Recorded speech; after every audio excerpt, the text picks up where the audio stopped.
At humanda ang 7 anghel upang hipan ang kanilang trumpeta. Hinipan ng unang anghel ang kanyang trumpeta, at umulan ng batong yelo at apoy na may halong dugo. Nasunog ang 3 bahagi ng lupa, ang 3 bahagi ng mga punong kahoy, at lahat ng sariwang damo. Hinipan ng 2 anghel ang kanyang trumpeta, at bumagsak sa dagat ang isang parang malaking bundok na nasusunog. Naging dugo ang 3 bahagi ng dagat. Namatay ang 3 bahagi ng mga nilalang na naroon, at nawasak ang 3 bahagi ng mga sasakyang dagat. Hinipan ng 3 anghel ang kanyang trumpeta, at nahulog mula sa langit ang isang malaking bituing nagliliyab na parang sulo, at bumagsak sa 3 bahagi ng mga ilog at mga bukal. Ang bituin ay tinatawag na kapaitan. Pumait ang 3 bahagi ng tubig, at maraming tao ang namatay pagkainom nito.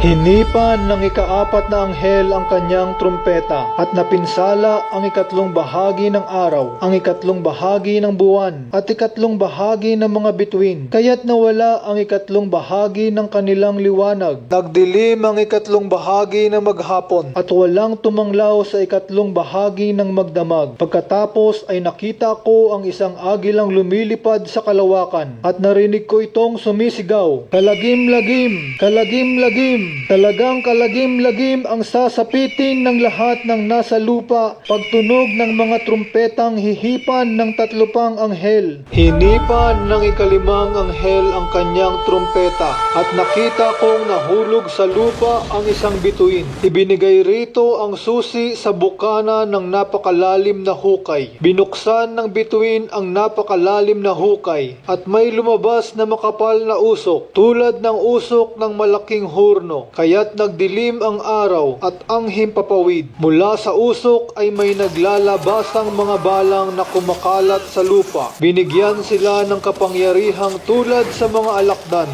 Ipinagbilin sa kanila na huwag sirain ang mga damo, punong kahoy o anumang halaman. Ang mga tao lamang na walang tatak ng Diyos sa noo ang maaari nilang saktan. Hindi pinahintulutan ang mga balang na patayin ang mga taong ito, kundi pahirapan lamang sa loob ng 5 buwan. Parang kagat ng alakdan ang kirot na dulot ng mga balang na ito. Sa loob ng panahong iyon, hahanapin ng mga tao ang kamatayan, ngunit hindi ito matatagpuan. Nanaisin nila ang kamatayan, ngunit lalayuan sila nito. Ang anyo ng mga balang ay tulad sa mga kabayong handa na sa pakikipagdigma. Sa kanilang ulo ay may parang koronang ginto, at parang mukha ng tao ang kanilang mukha. Parang buhok ng babae ang kanilang buhok, at parang ngipin ng leon ang kanilang mga ngipin. Natatakpan ng parang mga baluting bakal ang kanilang dibdib, at ang pagaspas ng kanilang pakpak ay parang dagundong ng maraming karwaheng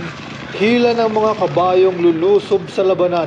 Sila ay may mga buntot na may tulis gaya ng sa alakdan. Nasa buntot nila ang kapangyarihang manakit ng mga tao sa loob ng 5 buwan. Ang pinuno nila'y ang anghel na bantay sa napakalalim na hukay. Ang kanyang pangalan sa wikang Hebreo ay Abaddon, at sa wikang Griego ay Apollyon. Nakaraan na ang unang lagim, 2 pang lagim ang darating. Hinipan ng 6 na anghel ang kanyang trumpeta, at nakarinig ako ng tinig mula sa sulok ng gintong dambana na nasa harapan ng Diyos. Iniutos nito sa 6 na anghel na may trumpeta, "Kalagan mo ang 4 na anghel na nakagapo sa tabi ng malaking ilog Euphrates, at pinalaya ang 4 na anghel upang patayin ang 3 bahagi ng sangkatauhan." Talagang inihanda sila para sa oras, araw, buwan at taong ito. Narinig ko na ang bilang ng hukbong nakakabayo ay 200 milyon. Sa aking pangitain ay nakita ko ang mga kabayo, at ang mga dibdib ng mga sakay nito ay may mapulang baluti na gaya ng apoy, asul na gaya ng safiro, at dilaw na parang asupre. Ang mga ulo ng mga kabayo ay parang ulo ng leon. Ang kanilang bibig ay bumubuga ng apoy, usok at asupre. Ang 3 bahagi ng sangkatauhan ay pinatay sa 3 salot na ito, ang apoy,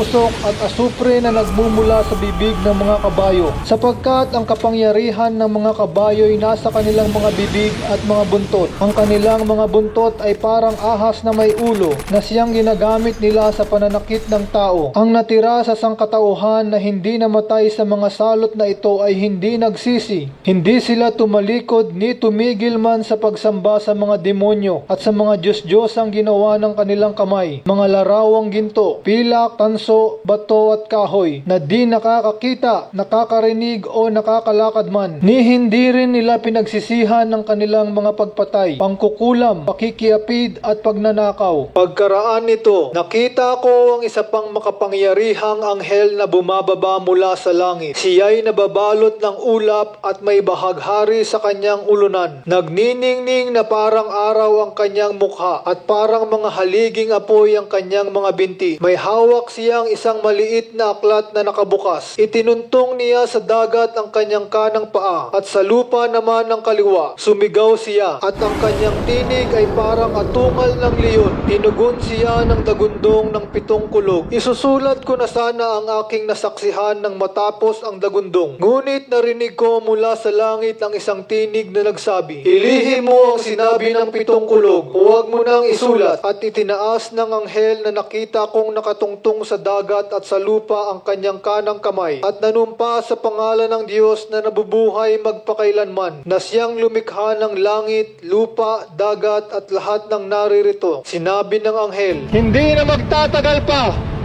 Sa araw na hipan ng ika-7 anghel ang kanyang trumpeta, isasagawa na ng Diyos ang kanyang lihim na plano, gaya ng ipinahayag niya sa mga propeta na kanyang mga lingkod." Hinipan ng ika-7 anghel ang kanyang trumpeta at sa langit may malalakas na tinig na nagsabi, "Ang paghahari sa sanlibutan ay paghahari na ngayon ng ating Panginoon at ng kanyang Kristo. Maghahari siya magpakailanman." Ang 24 na matatandang pinuno na nakaupo sa kanilang trono sa harapan ng Diyos ay nagpatirapa at sumamba sa Kanya. Sinabi nila, "Panginoong Diyos na makapangyarihan sa lahat, na siyang kasalukuyan at nakaraan, nagpapasalamat kami na ginamit mo ang iyong walang hanggang kapangyarihan at nagpasimula ka ng maghari. Galit na galit ang mga bansang di kumikilala sa iyo dahil dumating na ang panahon ng iyong puot, ang paghatol sa patay at pagbibigay ng gantimpala sa mga propetang lingkod mo, sa lahat ng mga may takot sa iyo, dakila man o hamak. Panahon na upang wasakin mo ang mga nagwawasak sa daigdig at nabuksan ang templo ng Diyos sa langit at nakita ang kaban ng tipan sa loob nito. Pagkatapos ay kumidlat, dumagundong, kumulog, lumindol at umulan ng batong yelo. Pagkatapos ay kinausap akong muli ng tinig na narinig kong nagsasalita mula sa langit. "Lumapit ka sa anghel na nakatungtong sa dagat at sa lupa. Kunin mo ang hawak niyang aklat na nakabukas." Nilapitan ko nga ang anghel at hiningi ang aklat. Sinabi niya sa akin, "Kunin mo ito at kainin. Mapait iyan sa sikmura, ngunit sa iyong bibig ay kasintamis ng pulot-pukyutan." Kinuha ko nga mula sa kamay ng anghel ang maliit na aklat at kinain ko ito. Matamis nga iyon, parang pulot-pukyutan sa bibig. Ngunit nang malunok ko na'y pumait ang aking sikmura at sinabi nila sa akin, "Kailangang ipahayag mong muli ang mga propesiya tungkol sa mga tao, bansa, wika at mga hari."